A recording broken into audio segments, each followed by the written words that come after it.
ما تنساوش تشاركوا في القناة وكذلك تفعلوا الزر ديال الجرس ولايك الفيديو، وشكرا لكم.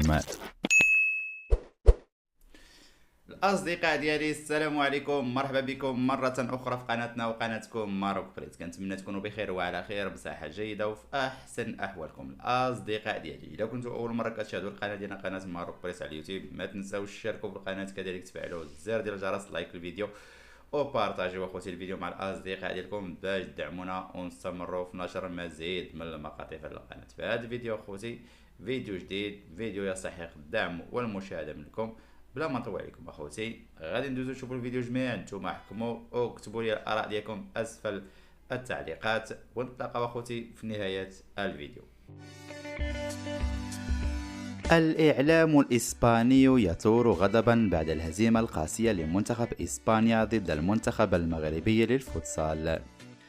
علقت صحيفة ماركا الإسبانية غاضبة على أداء المنتخب الإسباني ضد المنتخب المغربي للفوتسال بعد اكتساحه من طرف أبناء هشام الدكيك ب4 أهداف مقابل هدف.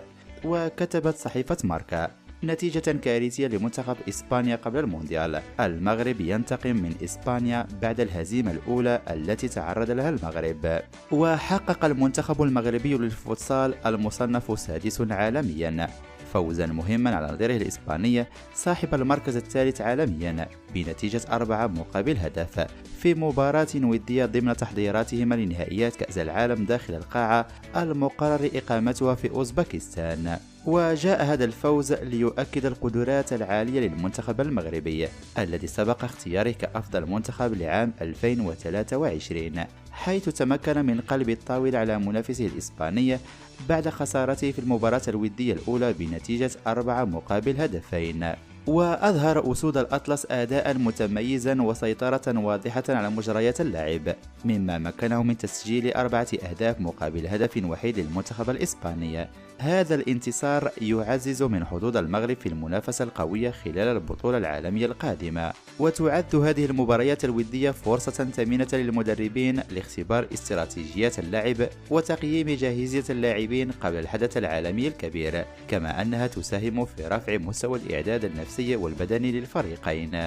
يذكر أن المغرب يواصل تألقه في رياضة الفوتسال، حيث يعتبر من القوى الصاعدة في هذه الرياضة على المستوى العالمي، وهذا الفوز يؤكد طموحات أسود الأطلس في تحقيق نتائج متميزة في كأس العالم القادمة. منتخبنا الوطني في كأس أفريقيا داخل الصالات والمقامة حاليا في المغرب وتحقيقه لفوزه الأول على نظيره الموريتاني مساء الأمس. بداية أرحب بضيفي في هذه الحلقة المحلل الرياضي أسامة بن ناصر. مساء الخير. أهلا بك حمدي، مساء الخير عليك، كل سنة وأنت طيب. كل عام وأنت بخير. كل زملائنا الأعزاء بألف خير، وكل مشاهدي الوطنية ومتابعين برنامجك المميز. حلقة اليوم مليانة هيك، مليانة وغنية باللون البني.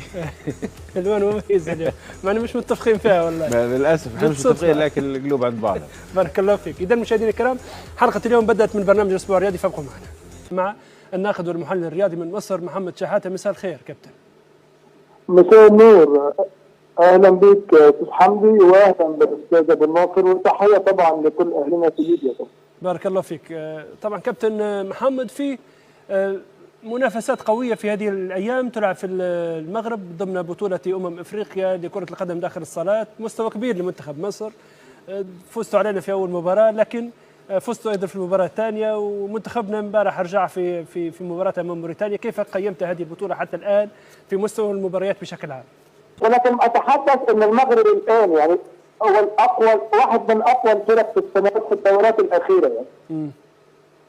بالتالي اعتقد ان الفرصه كبيره بالنسبه للمنتخب المصري في هذه البطوله من اجل الظهور بشكل جيد يعني. واعتقد ان تصدره لهذه المجموعه سيمنحه افضليه للتواجد في المباراه النهائيه بسبب قوه المنتخب. يتفادى المغرب لكي يتفادى المغرب. مظبوط.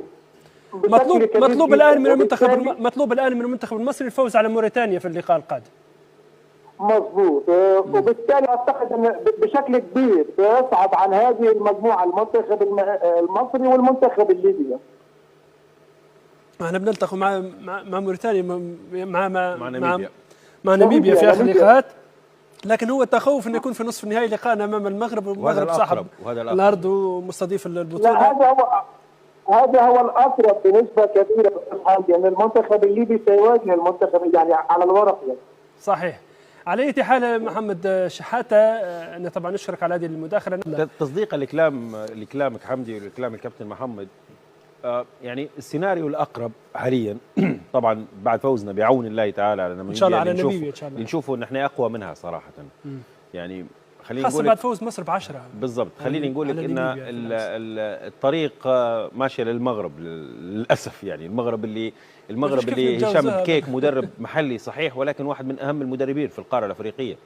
المغرب اللي عنده عدد كبير جدا من المحترفين، عنده الشعراوي، عنده امازال، عنده بوقالي، عنده يعني تحكي ازار، تحكي على اسماء مهمه للغايه اليوم في القاره الافريقيه. خاصه انت قلت حاجه مهمه، واعتقد لما ناقشتها مع الكابتن شحاته ان المغرب راهو تعيش طفره مهمه. يعني زي ما فيه خلينا نقولوا ان يعني المنتخب المصري ماهوش منتخب مصري نتاع 2010 و 2012 برضه، زي ما احنا نبكوا على الاطلال نسبيا، هو ما نفس الشيء. المنتخب المغربي يعيش في طفره مهمه جدا في اخر 10 سنوات. المغرب ركزت بشكل كبير منذ 2014 انها تصنع منتخب قوي، واليوم اخر بطولتين او اخر نسختين خلينا نقولها بكل صراحه المنتخب المغربي هو اللي ظهر فيها بشكل مميز. لكن خلينا نقولوا ان الهدف من مشاركتنا شنو هو؟ كاس العالم صراحه، يعني صحيح كاس العالم الترتيب الثالث. يعني احنا لازم نفكروا في مباراه، لازم نترشحوا نص نهائي، ونفكروا على اقل تقدير في اسوء الاحتمالات ان نلعبوا على الثالث والرابع اللي حيكون ما بين انغولا وزامبيا وغانا. وهذا اعتقد المباراه الفاصله الحقيقيه بالنسبه لنا احنا. اعتقد اللي هي مباراه تحديد المراكز. طبيعي، ما انت حمدي لكل مشاركه اهداف، الهدف الحقيقي بتاعك انك تترشح لكاس العالم. بالضبط، بالارقام اهدافك واضحه. الترشح لكاس العالم، ترشح لكاس العالم يعني الفوز في المباراه الفاصله او المباراه الترتيبيه بتاع الثالث والرابع اللي ترشحنا بشكل مباشر لكاس العالم القادم. يعني عندنا محترف واحد، ما تنساش النقطه هذه. يعني محترف واحد يلعب في المغرب، احمد، وحتى في معسكر مصراتة جاء، وهذه حاجه لازم نشيدوا بها باداره المنتخب اللي جابتهم من المغرب وحضر معسكر مدينه مصراتة. طيب. مباراه اوزبكستان، يعني انا نشوف ان في اهتمام مؤخرا، خلينا نقول لك انه بالذات عفوا السنه الاخيره طبعا في اهتمام الى حد كبير قاعد نشوفه فيه، وهذا الاهتمام لو استمر بنفس الرتم هو حتكون النتائج ايجابيه، حتكون في نتائج هدف اهم حاجه نوصل كاس العالم بالضبط. وهذا لازم طبعا.